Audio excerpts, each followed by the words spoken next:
ertangi kunimiz dunyoni taqdiri va farovonligi o'sib kelayotgan yosh avlod qo'lida. Yoshlarimizning qalbi va ongiga tinchlik, gumanizm va do'stlik, o'zaro ishonch va hurmat kabi oliyjanob g'oyalarni singdirish dolzarb vazifamizdir.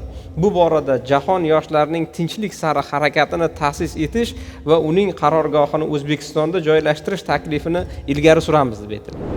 Bu bergan bitta tashabbuslari bilan yoshlar siyosatini butun dunyo shug'ullansin, yoshlarning siyosatini muhim darajaga olib chiqsin degan ma'lum darajada tezis, ma'lum darajada bir qanaqadir pasil berdilar, yo'nalish berdilar. Bu nega? Chunki agar biz dunyoda bo'layotgan holatni qaraydi, qanaqa rivojlanib ketmasin, lekin bu sohaga e'tibor qilmagan davlatlar yo'qotish paydo bo'ldi.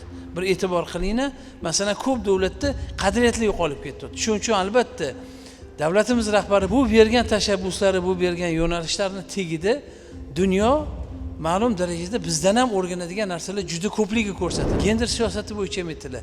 Hammaga imkoniyat qaratamiz. Qarang, oliy ta'limda bo'lgan holat. Hozir ayollarimiz, qizlarimiz 50% dan yuqori. Bu ham oliy ta'lim siyosatini juda to'g'ri yo'lga qo'yilganini ko'rsatadi. Ayol kishi qiz bola o'qiydigan bo'lsa, ertaga u farzandlarini o'qitadi. U jamiyat o'qiganini ko'rsatadi. Bu juda katta yutuq. Davlatimiz rahbari ayollarga magistraturaga tekin ta'limni joriy qildilar. Qarang, birorta davlat tajribasida yo'q narsa.